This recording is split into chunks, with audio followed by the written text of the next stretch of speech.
Good morning everyone. जय देवी competition classes में आप सभी लोगों का स्वागत है। तो आज हम शुरू करते हैं डेली करंट अफेयर क्लास। तो आज हमारा ये संयुक्त वीडियो है 28 और 29 सितंबर 2021 का। तो इसमें जो भी महत्वपूर्ण क्वेश्चन हमारे होंगे वो हम इसमें सम्मिलित करेंगे। तो आप लोग इसे देखना ना भूलें और अपने सभी दोस्तों को जोड़ें। तो ज़्यादा से ज़्यादा शेयर करते रहें आप लोग। तो देखते हैं आज का हमारा पहला क्वेश्चन कौन सा बना हुआ है। अगर आप लोगों ने अभी तक हमारे YouTube चैनल को लाइक, शेयर और सब्सक्राइब नहीं किया है तो आप लोग इसे लाइक, शेयर और सब्सक्राइब कर दें। और चलते हैं फिर अपने पहले क्वेश्चन की तरफ। देख लेते हैं पहला क्वेश्चन हमारा कौन सा है। किस राज्य की जुड़ीमा राइस वाइन को जीआई टैग मिला है। तो किस राज्य की जुड़ीमा राइस वाइन को जीआई टैग मिला है। तो ये मेघालय की है, त्रिपुरा की है, या फिर असम की है, या फिर पश्चिम बंगाल। तो इसमें से हमारा ऑप्शन नंबर सही है 3, असम की है। ठीक है, असम राज्य की जुड़ीमा राइस वाइन को जीआई टैग मिला हुआ है हाल ही में। तो देख लेते हैं असम की राजधानी दिसपुर, राज्यपाल हैं जगदीश मुखी, मुख्यमंत्री हेमंत बिस्वा शर्मा। लोकसभा में 14 सीटें हैं, राज्यसभा में 7 और विधानसभा में यहाँ से एक पर 126 सीटें हो जाती हैं। यहाँ का राष्ट्रीय उद्यान कौन सा है। तो यहाँ का राष्ट्रीय उद्यान है डिब्रूगढ़, साईखोवा, काजीरंगा, मानस, नामेरी और औरंग यहाँ के महत्वपूर्ण राष्ट्रीय उद्यान हो जाते हैं। तो यहाँ के ये महत्वपूर्ण राष्ट्रीय उद्यान हो जाते हैं। कहाँ के हैं ये? असम। ठीक है, असम के ये महत्वपूर्ण राष्ट्रीय उद्यान हो जाते हैं। देख लेते हैं अगला क्वेश्चन है बुनकर सेवा और डिजाइन संसाधन केंद्र हिमाचल प्रदेश के निम्नलिखित में से किस जिले में स्थापित किया जाएगा। तो हाल ही में बुनकर सेवा और डिजाइन संसाधन केंद्र हिमाचल प्रदेश के निम्नलिखित में से किस जिले में स्थापित किया जाएगा। तो ये हमीरपुर में, कांगड़ा में, कुल्लू में या फिर शिमला में। तो इसमें से हमारा ऑप्शन नंबर कौन सही है। तो इसमें हमारा ऑप्शन नंबर 3 सही है, कुल्लू में बुनकर सेवा और डिजाइन संसाधन केंद्र हिमाचल प्रदेश के कुल्लू जिले में ये स्थापित किया जाएगा। कहाँ? कुल्लू जिले में। तो यहाँ पर देख लेते हैं हिमाचल प्रदेश में ग्रेट हिमालयन और pin valley Kheerganga national park यहाँ पर हैं। और 100% घरों में LPG कनेक्शन वाला पहला राज्य कौन बना है। ये भी हिमाचल प्रदेश बना है। ई पंचायत पुरस्कार 2020 जीतने वाला ये भी हिमाचल प्रदेश बना हुआ है। मुख्यमंत्री शहरी रोजगार गारंटी योजना ये भी हिमाचल प्रदेश में शुरू हुई है। कहाँ? हिमाचल प्रदेश में ये शुरू हुई है। देख लेते हैं इसके हिमाचल प्रदेश के बारे में। तो हिमाचल प्रदेश है शिमला इसकी राजधानी और इसके राज्यपाल हैं बंडारू दत्तात्रेय, मुख्यमंत्री जयराम ठाकुर। लोकसभा में 4 सीटें हैं, राज्यसभा में 3 और विधानसभा में 68 सीटें यहाँ पर हो जाती हैं। राष्ट्रीय उद्यान कौन सा है? ग्रेट हिमालयन, इंद्रीला, खीरगंगा, पिन वैली और सिमरवाला यहाँ का राष्ट्रीय उद्यान हो जाता है। कहाँ? तो ये हो जाते हैं हिमाचल प्रदेश के। ओके, हिमाचल प्रदेश के ये राष्ट्रीय उद्यान हो जाते हैं। कहाँ के हैं ये? तो ये हैं Himachal Pradesh. Okay, Himachal Pradesh e cabinet का उद्घाटन करने वाला देश का पहला राज्य बना है। कौन? तो हिमाचल प्रदेश। और 100% वैक्सीनेशन वाला राज्य भी हिमाचल प्रदेश बना हुआ है। देख लेते हैं अगला क्वेश्चन है किस राज्य के मुख्यमंत्री ने IT और ITIS क्षेत्र के लिए कल्याण कोष की घोषणा की है, जो कर्मचारियों के लिए पेंशन सुनिश्चित करता है। असम, मेघालय, छत्तीसगढ़ या फिर केरल। तो ये किस राज्य के मुख्यमंत्री द्वारा IT और ITIS क्षेत्र के कल्याण कोष की घोषणा की गई है कर्मचारियों के लिए। तो ये किसके द्वारा की गई है? तो ये की गई है केरल राज्य सरकार के द्वारा। किसके द्वारा की गई है? तो ये केरल राज्य सरकार के द्वारा ये योजना क्या है की घोषणा की गई है केरल राज्य सरकार के द्वारा। केरल राज्य सरकार के द्वारा की गई है। केरल में और कौन सी योजना चल रही है? तो यहाँ पर केरल में सेमी हाई स्पीड रेलवे परियोजना सल्वर लाइन को मंजूरी दी गई है।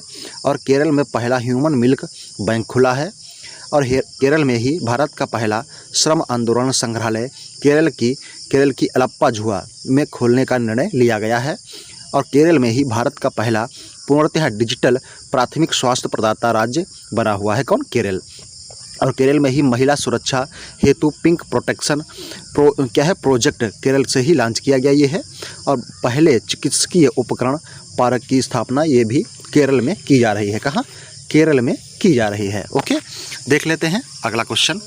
तो देख लेते हैं अगला क्वेश्चन है हाल ही में किसने यांगटन में विश्व तीरंदाजी चैंपियनशिप में महिला कंपाउंड स्पर्धा में रजत पदक जीता है। तो हाल ही में किसने यांगटन में विश्व तीरंदाजी चैंपियनशिप में महिला कंपाउंड स्पर्धा में रजत पदक जीता है। तो दीपिका कुमारी हैं, ज्योति सुरेखा बेन्नन हैं, या फिर सुमंगल शर्मा हैं, या फिर गगनदीप कौर हैं। तो इसमें से हमारा ऑप्शन नंबर 2 सही है, ज्योति सुरेखा वेन्नम। ज्योति सुरेखा वेन्नम जो हैं यांगटन में विश्व तीरंदाजी चैंपियन में महिला कंपाउंड स्पर्धा में रजत पदक इन्होंने जीता हुआ है।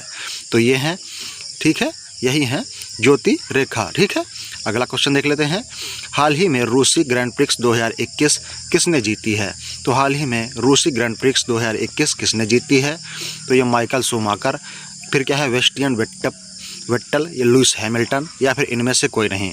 तो इसमें से हमारा ऑप्शन नंबर सही है 3, क्या है लुइस हैमिल्टन। लुइस हैमिल्टन ने रूसी ग्रैंड प्रिक्स 2021 का खिताब इन्होंने जीता हुआ है। तो ये हैं लुइस हैमिल्टन, इन्होंने ही ये रूसी ग्रैंड प्रिक्स 2021 जीता हुआ है। अगला क्वेश्चन देख लेते हैं। हाल ही में विश्व पर्यटन दिवस कब मनाया गया है?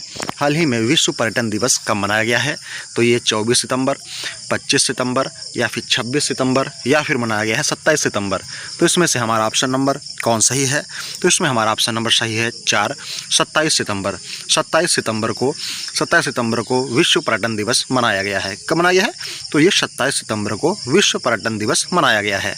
देख लेते हैं अन्य महत्वपूर्ण दिवस। तो क्या है 1 सितंबर को राष्ट्रीय पोषण दिवस और गुटनिरपेक्ष दिवस मनाया जाता है। 2 सितंबर को विश्व नारियल दिवस, 5 सितंबर को शिक्षक दिवस और 8 सितंबर को विश्व साक्षरता दिवस मनाया जाता है। 14 सितंबर को हिंदी दिवस और 15 सितंबर को अभियंता दिवस मनाया जाता है। 16 सितंबर को है विश्व ओजोन दिवस और संचायिका दिवस भी मनाया जाता है 16 सितंबर को ही।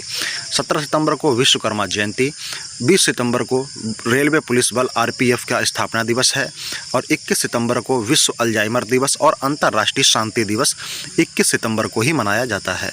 23 सितंबर को हैजा दिवस और 24 सितंबर को विश्व बाधिर दिवस मनाया जाता है। 25 सितंबर अंत्योदय दिवस है और 26 सितंबर को विश्व मूक बाधिर दिवस मनाया जाता है। 27 सितंबर को विश्व पर्यटन दिवस और 28 सितंबर को विश्व रेबीज दिवस मनाया जाता है। तो और आज के दिन ही विश्व हृदय दिवस मनाया जाता है। तो देख लेते हैं अगला क्वेश्चन। हाल ही में ISSF जूनियर वर्ल्ड चैम्पियनशिप कहाँ शुरू हुई है? तो हाल ही में ISSF जूनियर वर्ल्ड चैम्पियनशिप कहाँ शुरू हुई है? ये सूडान में है, मोरक्को में है, या फिर पेरू में है, या फिर इनमें से कोई नहीं। तो इसमें से हमारा ऑप्शन नंबर कौन सही है ये आपको बताना है। तो आप देखें और बताएं कि इसमें हमारा ऑप्शन नंबर कौन सही हो जाएगा। तो इसमें हमारा ऑप्शन नंबर सही है कौन सा? ऑप्शन नंबर सही है 3, पेरू। पेरू में ISSF जूनियर वर्ल्ड चैम्पियनशिप शुरू हुई है। कहाँ? ये पेरू में। देख लेते हैं अगला। तो अगला क्वेश्चन है, हाल ही में देखो मेरी दिल्ली मोबाइल ऐप किसने लॉन्च किया है? देखो मेरी दिल्ली मोबाइल ऐप किसने लॉन्च किया है? तो ये अनिल बैजल हैं, अरविंद केजरीवाल हैं, दोनों ने, या फिर इनमें से कोई नहीं। तो इसमें से हमारा ऑप्शन नंबर कौन सही है? तो इसमें हमारा ऑप्शन नंबर 2 सही है, अरविंद केजरीवाल ने। अरविंद केजरीवाल के द्वारा देखो मेरी दिल्ली मोबाइल ऐप लॉन्च किया गया है। देख लेते हैं दिल्ली। तो दिल्ली के राज्यपाल हैं, उपराज्यपाल अनिल बैजल हैं, मुख्यमंत्री अरविंद केजरीवाल। लोकसभा में 7 सीटें हैं, राज्यसभा में 3 और विधानसभा में यहाँ पर कितनी सीटें हो जाती हैं? तो विधानसभा में यहाँ पर 70 सीटें हो जाती हैं। ठीक है, 70 सीटें हो जाती हैं। दिल्ली के कौन कौन से महत्वपूर्ण स्थल हैं, हम आज उनके बारे में भी जानकारी लेंगे।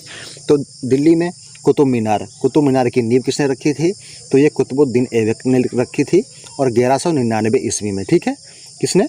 दिल्ली में कुतुब मीनार है, कुतुबुद्दीन ऐबक के द्वारा इसका निर्माण किया गया। कब किया गया? 1199 ईस्वी में।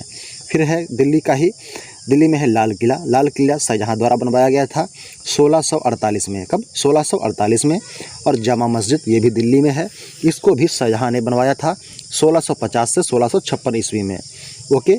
फिर अगला है हुमायूं का मकबरा, ये भी दिल्ली में है, इसे हुमायूं की बेगम ने बनवाया था 1665 में। और है मोती मस्जिद, ये भी दिल्ली में है, इसे औरंगजेब ने 1659 में बनवाया था। कब? 1659 में दिल्ली में बनवाया था। और राष्ट्रपति भवन ये भी दिल्ली में है, इसे ब्रिटिश सरकार ने 1929 ईस्वी में बनवाया था। कब बनवाया था?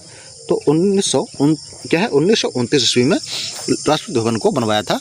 किसने? ब्रिटिश सरकार ने। अगला क्वेश्चन देख लेते हैं। हाल ही में NCC के 34वें महानिदेशक के रूप में किसने पदभार ग्रहण किया है? तो हाल ही में किसने NCC के 34वें महानिदेशक के रूप में पदभार ग्रहण किया है? तो ये जनरल गुखरियाल सिंह, गगनदीप कौर, या फिर श्याम श्रीनिवासन, या फिर इनमें से कोई नहीं। तो इसमें से हमारा ऑप्शन नंबर सही है 1, जनरल गुखरियाल सिंह। जनरल गुखरियाल सिंह जो हैं NCC के 34वें महानिदेशक के रूप में इन्होंने पदभार ग्रहण किया है। तो देख लेते हैं लेफ्टिनेंट जनरल गुरबीर पाल सिंह जो राष्ट्रीय कैडेट कोर 34वें बटालियन के महानिदेशक बने हुए हैं। उन्होंने 1987 में पैरासूट रेजिमेंट में कमीशन मिला था। वह नागालैंड और सियाचिन ग्लेशियर के विरोधी माहौल में कंपनी के कमांडर रहे, जिन्होंने कश्मीर के घाटी सेक्टर में गहन आतंकवादी विरोधी माहौल में लेबनान में संयुक्त राष्ट्र अंतरिम बल में विशेष बल बटालियन की कमान संभाली। राष्ट्रीय कैडेट कोर एनसीसी संस्थापक क्या है? तो यूनाइटेड किंगडम की सरकार, और इसका स्थापना 16 अप्रैल 1948, मुख्यालय नई दिल्ली। ठीक है, मुख्यालय नई दिल्ली इसका। तो एनसीसी के 34वें महानिदेशक कौन बने हैं? गुखरियाल सिंह। ठीक है, अगला क्वेश्चन देख लेते हैं। इंटरनेशनल ऑनलाइन शूटिंग चैंपियनशिप में विष्णु शिवराज पांडियन ने कौन सा पदक जीता है? तो इंटरनेशनल ऑनलाइन शूटिंग चैंपियनशिप में विष्णु शिवराज पांडियन ने कौन सा पदक जीता है? रजत पदक जीता है, स्वर्ण पदक जीता है, या फिर कांस्य पदक जीता है, तो या फिर इनमें से कोई नहीं। तो इसमें से हमारा ऑप्शन नंबर कौन सही है? ऑप्शन नंबर इसमें हमारा 3 सही है, कांस्य पदक। कांस्य पदक जीता हुआ है किसने? विष्णु शिवराज पांडियन ने। ठीक है, देख लेते हैं अगला क्वेश्चन। भारतीय नौसेना ने किस देश की रॉयल नेवी के साथ समझौता किया है? तो भारतीय नौसेना ने किस देश की रॉयल नेवी के साथ समझौता किया है? तो ये अमेरिका है, ऑस्ट्रेलिया है, न्यूजीलैंड है, या फिर ओमान है। तो इसमें से हमारा ऑप्शन नंबर कौन सही है? इसमें हमारा ऑप्शन नंबर सही है 4, ओमान। ठीक है, ओमान क्या है? भारतीय नौसेना ने ओमान की सेना से ओमान की सेना के साथ रॉयल नेवी के साथ समझौता किया हुआ है। किसके साथ? तो ओमान। ओके, ओमान की रॉयल नेवी के साथ में भारतीय नौसेना ने ये किया है समझौता। देख लेते हैं अगला क्वेश्चन। हाल ही में सबसे तेज़ सोलो साइकिलिंग का गिनीज वर्ल्ड रिकॉर्ड किसने बनाया है? तो हाल ही में सबसे तेज़ सोलो साइकिलिंग का गिनीज वर्ल्ड रिकॉर्ड किसने बनाया है? तो ये शुभंकर गर्ग हैं, अमृत सेन हैं, श्रीपद श्रीराम हैं, या फिर इनमें से कोई नहीं।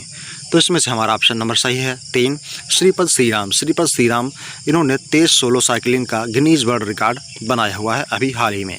ओके, तो ये हैं सबसे तेज़ सोलो साइकिलिंग का Guinness world record Shripad Shriram ने बनाया है। अगला क्वेश्चन है, हाल ही में पूरी तरह सौर ऊर्जा से संचालित होने वाला पहला स्टेशन कौन बना है?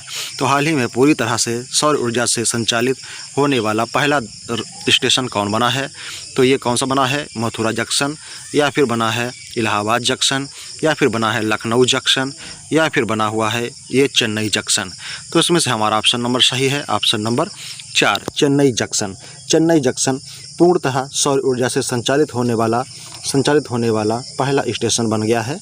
कौन है? तो ये Chennai junction. Okay, Chennai junction जो है ये पूरी तरह से सौर ऊर्जा से संचालित होने वाला स्टेशन बन गया है।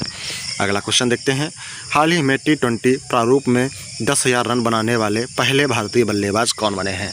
तो हाल ही में T20 प्रारूपों में 10,000 रन बनाने वाले पहले भारतीय बल्लेबाज कौन बने हैं? विराट कोहली, दीपिका कुमारी, सुरेश रैना, या फिर इनमें से कोई नहीं। तो इसमें हमारा ऑप्शन नंबर 1 सही है, विराट कोहली। विराट कोहली T20 प्रारूपों में 10,000 रन बनाने वाले पहले भारतीय बल्लेबाज बन गए हैं। अगला क्वेश्चन है, हाल ही में आकाश प्राइम मिसाइल का सफलतापूर्वक परीक्षण कहाँ किया गया है? हाल ही में सफलतापूर्वक परीक्षण आकाश प्राइम मिसाइल का कहाँ पर किया गया है? तो ये केरल में है, तमिलनाडु में है, कर्नाटक में है, या फिर उड़ीसा में। तो इसमें से हमारा ऑप्शन नंबर कौन सही है ये आपको बताना है। तो आप देखें और बताएं कि इसमें हमारा ऑप्शन नंबर कौन सही है। तो इसमें हमारा ऑप्शन नंबर सही है, ऑप्शन नंबर 4, उड़ीसा। उड़ीसा में आकाश प्राइम मिसाइल का सफलतापूर्वक परीक्षण किया गया है। अच्छा, देख लेते हैं उड़ीसा में कौन कौन से स्थल हमारे हो जाते हैं महत्वपूर्ण, जो पेपर में पूछे जाते हैं। तो देख लेते हैं, जगन्नाथ मंदिर ये कहाँ है? पुरी उड़ीसा में है। इसे अनंत वर्मन ने 12वीं शताब्दी में बनवाया था। किसने? तो ये जगन्नाथ मंदिर जो है ये पुरी उड़ीसा में है। इसे अनंत वर्मन ने 12वीं शताब्दी में बनवाया था। फिर है कोणार्क मंदिर, ये भी पुरी उड़ीसा में ही है। इसे किसने बनवाया? तो इसे बनवाया था नरसिंह देव प्रथम। ठीक है, नरसिंह देव प्रथम ने 13वीं शताब्दी में बनवाया था। किसको? कोणार्क मंदिर को। ठीक है, कोणार्क मंदिर को ये नरसिंह देव प्रथम ने बनवाया था 13वीं शताब्दी में। ओके, किसने बनवाया था? तो ये बनवाया था भैया नरसिंह देव प्रथम ने। ओके, चलते हैं, देख लेते हैं उड़ीसा के बारे में। तो उड़ीसा में आपदा प्रबंधन को अनिवार्य विषय बनाया गया है। स्वच्छ बिंदु सागर पहल और गरिमा नामक नई योजना कहाँ शुरू हुई है? तो ये भी शुरू हुई है उड़ीसा में। फिर क्या है? सुनाबेड़ा, कोठागढ़, नवलनल, वायुसपल्ली, देवरीगढ़ और गहिरमठ वाइल्ड लाइफ सेंचुरी, ये सभी कहाँ हैं? तो ये भी सब कहाँ हैं? तो ये सभी हैं उड़ीसा में। ठीक है, उड़ीसा में कौन कौन से महत्वपूर्ण राष्ट्रीय उद्यान हैं जो पेपर में पूछे जाते हैं, तो ये हमने बता दिए आप लोगों को। ठीक है, देख लेते हैं उड़ीसा के बारे में। उड़ीसा की राजधानी भुवनेश्वर, राज्यपाल यहाँ के राज्यपाल हैं गणेशी लाल, मुख्यमंत्री नवीन पटनायक, लोकसभा में 21, राज्यसभा में 10 और विधानसभा में 147 सीटें यहाँ पर हो जाती हैं। यहाँ का राष्ट्रीय उद्यान है भितरकनिका और शिमलीपाल, ये यहाँ के महत्वपूर्ण राष्ट्रीय उद्यान हो जाते हैं। ठीक है, ये महत्वपूर्ण राष्ट्रीय उद्यान कहाँ के होते हैं? उड़ीसा के। ओके, चलते हैं अगला क्वेश्चन देख लेते हैं। अगला क्वेश्चन हमारा कौन सा हो जाता है? तो अगला क्वेश्चन है, हाल ही में ऑडिट ब्यूरो ऑफ सर्कुलेशन के प्रमुख कौन चुने गए हैं? हाल ही में ऑडिट ब्यूरो ऑफ सर्कुलेशन के प्रमुख कौन चुने गए हैं? तो ये कुलप्रीत यादव हैं, विजय गोखले हैं, देवव्रत मुखर्जी हैं, इनमें से कोई नहीं। तो इसमें से हमारा ऑप्शन नंबर सही है 3, देवव्रत मुखर्जी। देवव्रत मुखर्जी जो हैं ये ऑडिट ब्यूरो ऑफ सर्कुलेशन के प्रमुख बने हुए हैं। ये हैं ऑडिट ब्यूरो ऑफ सर्कुलेशन के प्रमुख देवव्रत मुखर्जी। ओके, अगला क्वेश्चन है, हाल ही में आरबीआई ने किस बैंक पर 2 करोड़ रुपए का मौद्रिक जुर्माना लगाया है? तो हाल ही में किस बैंक पर आरबीआई ने 2 करोड़ रुपए का मौद्रिक जुर्माना लगाया है? तो ये आरबीएल बैंक है, एचडीएफसी बैंक है, आईसीआई बैंक है या फिर इनमें से कोई नहीं। तो इसमें से हमारा ऑप्शन नंबर सही है 1, आरबीएल बैंक। आरबीएल बैंक पर आरबीआई ने हाल ही में 2 करोड़ रुपए का मौद्रिक जुर्माना लगाया हुआ है। तो देख लेते हैं आरबीएल बैंक। आरबीएल बैंक ये वित्तीय सेवाएं से स्थापित है। इसकी स्थापना 1939 ईस्वी में मुंबई में हुई थी, मुंबई महाराष्ट्र में। और भारत में ये इसके जो प्रमुख व्यक्ति कौन है? तो श्री विश्ववीर आहूजा इसके एमडी एंड सीईओ हो जाते हैं।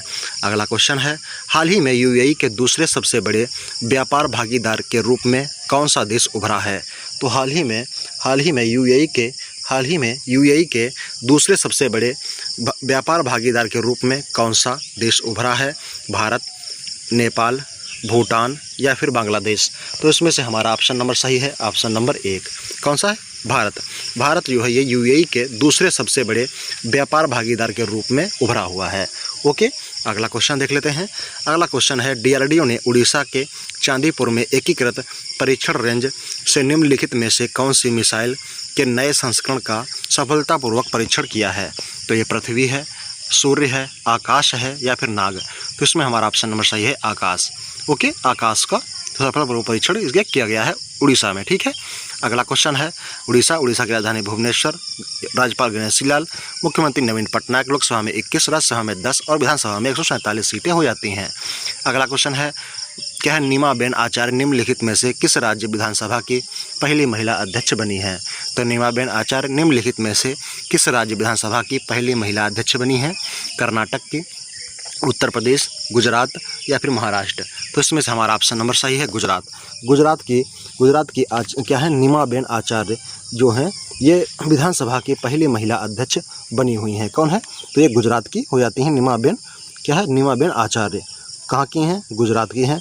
तो गुजरात में कौन से महत्वपूर्ण स्थल हो जाते हैं, हम उनको देख लेते हैं।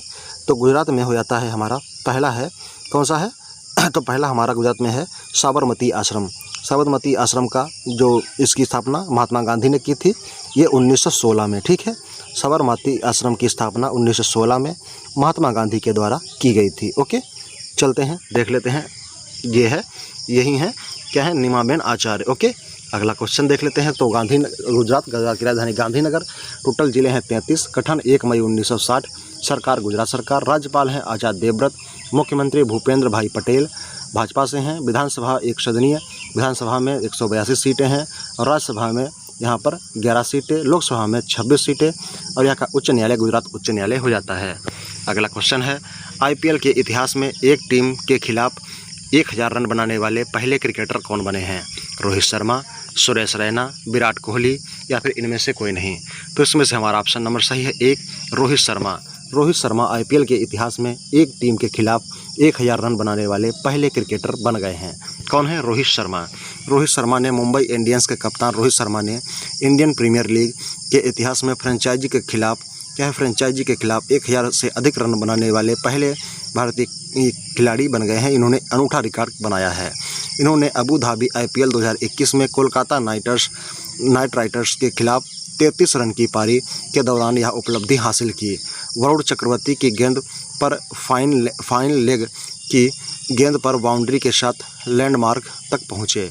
डेविड वार्नर पंजाब किंग्स के खिलाफ 943 रन बनाकर इसी सूची में दूसरे स्थान पर बने हुए हैं। अगला क्वेश्चन है, मोइन अली जिन्होंने टेस्ट क्रिकेट से संन्यास लिया है वह किस देश से खेलते थे? तो किस देश के खिलाफ खेलते थे? तो ये अमेरिका, बांग्लादेश, पाकिस्तान या फिर इंग्लैंड। तो मोइन अली जो हैं जिन्होंने टेस्ट क्रिकेट से संन्यास लिया है वह किस देश के लिए खेलते थे? तो वे इंग्लैंड के लिए खेलते थे। कौन? तो इंग्लैंड के लिए खेलते थे मोइन अली। ठीक है, इन्होंने टेस्ट क्रिकेट से संन्यास ले लिया है। तो देख लेते हैं, इंग्लैंड के हफरनमौला खिलाड़ी मोइन अली ने टेस्ट क्रिकेट से संन्यास लिया है। यह इंडियन प्रीमियर लीग 2021 में चेन्नई सुपर किंग के साथ खेल रहे थे। ओके, और ये बाएं हाथ के बल्लेबाज और दाएं हाथ के ऑल स्पिनर हैं जिन्होंने खेल के सभी प्रारूपों में इंग्लैंड का प्रतिनिधित्व किया था। ओके, वह 2019 क्रिकेट विश्व कप जीतने वाली इंग्लैंड टीम का हिस्सा थे। इंग्लैंड के बारे में राजधानी लंदन और इसकी मुद्रा पाउंड स्टर्लिंग है। ठीक है, अगला क्वेश्चन है, सरकार ने जीएसटी दरों को युक्तिसंगत बनाने के लिए मंत्रियों के समूह GOM की स्थापना की है। इसकी अध्यक्षता किसके द्वारा की गई? कॉनरेड संगमा, शिवराज भूषण या फिर बसवराज बोम्बई या फिर जगदीश मुखी। तो इसमें से हमारा ऑप्शन नंबर 3 सही है, बसवराज बोम्बई के द्वारा जीएसटी दरों की युक्तिसंगत बनाने के लिए मंत्रियों के समूह की स्थापना की गई है। इसकी अध्यक्षता बसवराज बोम्बई के द्वारा की गई है। ओके, अगला क्वेश्चन है, समलैंगिक विवाह को किस देश ने कानूनी मान्यता दी है? समलैंगिक विवाह को किस देश ने कानूनी मान्यता दी है? अमेरिका, ब्रिटेन, इंग्लैंड या फिर स्विट्जरलैंड। तो इसमें से हमारा ऑप्शन नंबर सही है, ऑप्शन नंबर 4 स्विट्जरलैंड ने समलैंगिक विवाह को मंजूरी दी हुई है। अगला क्वेश्चन है, हाल ही में राज्यपाल कलराज मिश्र की पुस्तक संविधान, संस्कृति और राष्ट्र का लोकार्पण किसने किया है? तो हाल ही में राज्यपाल कलराज मिश्र की पुस्तक संविधान, संस्कृति और राष्ट्र का लोकार्पण किसने किया है? एम वेंकैया नायडू, नरेंद्र मोदी, राजनाथ सिंह या फिर अमित शाह। तो इसमें से हमारा ऑप्शन नंबर सही है, ऑप्शन नंबर 1 उपराष्ट्रपति हैं एम वेंकैया नायडू। इन्होंने ही राज्यपाल कलराज मिश्र की पुस्तक संविधान, संस्कृति और राष्ट्र का लोकार्पण किया हुआ है। तो ये हैं इनका क्या है, ये उपराष्ट्रपति हैं एम वेंकैया नायडू, इन्हीं के द्वारा ये लॉन्च की गई है पुस्तक। अगला क्वेश्चन है, ओस्ट्रावा ओपन में महिला युगल का खिताब किसने जीता है? ओस्ट्रावा ओपन में महिला युगल का खिताब किसने जीता है? सानिया मिर्जा, झांग शुआई या फिर AB दोनों या फिर इनमें से कोई नहीं। तो इसमें से हमारा ऑप्शन नंबर सही है 3 सानिया मिर्जा और झांग शुआई दोनों ने ओस्ट्रावा ओपन में महिला युगल का खिताब जीता हुआ है। तो ये हैं सानिया मिर्जा और ये हैं झांग शुआई। ठीक है, इन्होंने ही ओस्ट्रावा ओपन महिला एकल खिताब इन्होंने जीता हुआ है। अगला क्वेश्चन है, हाल ही में विश्व रेबीज दिवस कब मनाया गया है? हाल ही में विश्व रेबीज दिवस कब मनाया गया है? तो ये मनाया गया है 24 सितंबर या फिर 25 सितंबर या फिर 26 सितंबर या फिर 28 सितंबर। तो इसमें से हमारा ऑप्शन नंबर सही है 4 28 सितंबर। 28 सितंबर को विश्व रेबीज दिवस मनाया गया है। ओके, देख लेते हैं, वायरल बीमारी के प्रभाव को रोकने के लिए या रोका जाए जैसे जागरूकता बढ़ाने के लिए 28 सितंबर को विश्व रेबीज दिवस मनाया जाता है। यह पहली बार 28 सितंबर 2007 को मनाया गया था। रेबीज दिवस 2021 की थीम है rabies fact not fear. Rabies fact not fear विषय के उद्देश्य में रेबीज के बारे में तथ्यों को साझा करना और गलत सूचनाओं को मिथ्या पर भरोसा करके बीमारी के बारे में डर फैलाना है। ओके, अगला क्वेश्चन है। तो आज के हमारे क्वेश्चन यही समाप्त होते हैं। Thank you, thanks for watching, धन्यवाद। अगर आप लोगों ने अभी तक हमारे यूट्यूब चैनल को लाइक, शेयर और सब्सक्राइब नहीं किया है तो आप लोग इसे लाइक, शेयर और सब्सक्राइब कर लें। अच्छा, अब हम आप लोगों को एक महत्वपूर्ण जानकारी देते हैं। तो आज से हम एक एक टॉपिक का आप लोगों से विश्लेषण करते रहेंगे। तो देख लेते हैं, भारत क्या है, प्राचीन भारत में संस्कृत, पाली, प्राकृत एवं अन्य भाषाओं के ग्रंथ और उनके लेखक। तो इनके बारे में हम जानकारी ले लेते हैं। तो देख लेते हैं, अष्टाध्यायी की रचना किसने की थी? पाणिनि की थी। किसने की थी? अष्टाध्यायी की रचना पाणिनि ने की थी। और महाभारत की रचना वेदव्यास के द्वारा की गई थी। अर्थशास्त्र की रचना चाणक्य के द्वारा की गई थी। ये सभी महत्वपूर्ण पुस्तकें हैं। और नागानंद, रत्नावली और प्रियदर्शिका ये सभी हर्षवर्धन की रचनाएं हो जाती हैं। पृथ्वीराज रासो चंद्रवरदाय की रचना है। काव्य मीमांसा राजशेखर की रचना है। चरक संहिता ये चरक की पुस्तक है। ओके, कामसूत्र वात्सायन की रचना है। कथा सरित सागर ये सोमदेव की रचना हो जाती है। नाट्यशास्त्र भरत मुनि की रचना है। गणित सार ये श्रीधर की रचना हो जाएगी। और फिर है रामायण, तो रामायण की रचना वाल्मीकि ने की थी। मुद्रा राक्षस की रचना विशाख दत्त के द्वारा की गई है। और महाभाष्य पतंजलि ने लिखा था। हर्षचरित और कादम्बरी ये सभी बाणभट्ट की रचनाएं हैं। फिर है राजतरंगिणी, ये कल्हड़ की रचना हो जाएगी। इंडिका मेगास्थनीज की रचना है। पंचतंत्र किसकी रचना है, तो ये विष्णु शर्मा की रचना हो जाती है। फिर क्या है, सूर्य सिद्धांत, बृहद संहिता और पंच सिद्धांतिका ये आर्यभट्ट की रचना हो जाती है। अगला है मालती माधव, महावीर चरित और उत्तर रामचरित ये सभी भवभूति की रचनाएं हैं। लीलावती भास्कराचार्य की रचना है। कुमार संभवम, अभिज्ञान शाकुंतलम, मेघदूत, रघुवंशम और मालविकाग्निमित्रम ये सभी कालिदास की रचनाएं हो जाती हैं। तो थैंक्स फॉर वॉचिंग, धन्यवाद। हमने आज ये देख लिया है प्राचीन भारत के संस्कृत, पाली और प्राकृत भाषाओं में कौन कौन से लेखक ने ये ग्रंथ लिखे हुए थे। ठीक है, तो हमने इनके बारे में आज जानकारी ली है। कल हम देखेंगे भारत के प्रमुख पर्यटन स्थल, ठीक है, कि भारत के प्रमुख पर्यटन स्थल कौन कौन से हैं। तो आप लोग इसे लाइक, शेयर और सब्सक्राइब करना ना भूलें और अपने दोस्तों तक ज़्यादा से ज़्यादा इसे भेजें। थैंक्स फॉर वॉचिंग, धन्यवाद।